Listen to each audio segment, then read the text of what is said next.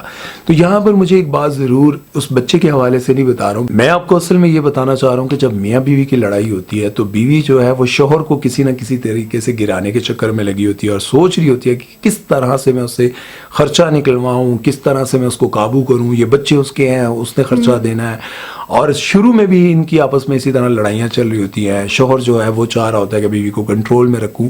اسی چکر میں جو ہے پھر علیحدگی ہوتی ہے, لیکن بچے رول جاتے ہیں. اور اس کا ثبوت اس طرح سے مل رہا ہے کہ کل وہ بچہ مجھے یوں پتہ چلا کہ بہت زیادہ ضد کر رہا تھا, بہت زیادہ, میں وہ ورڈ تو نہیں کہوں گا کہ بدتمیزی کر رہا تھا, لیکن وہ چڑچڑا اس وجہ سے ہو گیا چونکہ اب میاں بیوی کی لڑائی چلتی رہتی ہے تو بچے کی تربیت پر کون فوکس کرے گا. بہتر یہ ہے کہ اس لڑائی کو آپ عدالتوں اور ان چکروں سے ختم کر کے بچے کی تربیت پر جو ہے توجہ دینی چاہیے. کل ایسا نہ ہو کہ آج مجھے کسی ایک نے خبر دی ہے تو کل یہ خبریں عام ہوں کہ فیروز خان کا جو بچہ ہے وہ بہت, بچے تو بچے ہوتے ہیں, بچوں کو کہاں پتہ چلتا ہے کہ میں کیا کر رہا ہوں. اور ابھی وہ بچہ چھوٹا, اس کی تربیت کی جا سکتی ہے, مطلب ہاں اس کو سکھایا جا سکتا ہے. لیکن جو لوگ بچوں کو ماں باپ سے دور کرتے ہیں نا, چاہے وہ ماں سے دور کیا جائے یا باپ سے دور کیا جائے, ان کو شاید یہ سمجھ نہیں آ رہی ہوتی. وہ یہ سمجھ رہے ہوتے ہیں کہ ہم نے دیکھا کیسے بدلہ لے لیا, لیکن وہ بدلہ اصل میں آپ بچوں سے لے رہے ہوتے ہیں, بچوں کو خراب کر رہے ہوتے ہیں. تو آج وہ بچہ مجھے یوں لگتا ہے کہ شاید وہ باپ کے لیے تڑپتا رہا, پھر وہ ماں جو ہے وہ کیس کے چکر میں لگی رہی, باپ بھی اپنے کاموں میں بزی رہا. آج وہ بچہ مجھے یوں لگتا ہے کہ شاید کسی بات پر چڑ چکا ہے جس کی وجہ سے وہ اتنا چڑچڑا ہو گیا ہے. بہرحال اللہ تعالیٰ سے دعا ہے کہ اللہ تعالیٰ ان کے لیے آسانیاں کرے, ہمارے بچوں کے لیے اور آپ کے بچوں کے لیے بھی. یار اور خبر کوئی نہیں, ختم. بہرحال یار چلیں, اتنی خبریں. اور ایک اور آپ کو بات کہنا چاہیں گے کہ سبھی کا ولاگ آپ ضرور دیکھا کریں. کتنی بار کہہ چکا ہوں یار, اتنے لوگ یہاں پر آتے ہو, 10 15 20 ہزار لوگ ویڈیو دیکھ لیتے ہو یار, جا کے کر دو یار, بیچارہ غریب پلیز اللہ کا واسطہ یار کر دو. تو اس کے ساتھ ہی آج کا ویڈیو کرتے ہیں ختم. اپنا خیال رکھیے گا, دعاؤں میں یاد رکھیے گا سبھی, اور سمیر کو دیجیے اجازت. اللہ حافظ.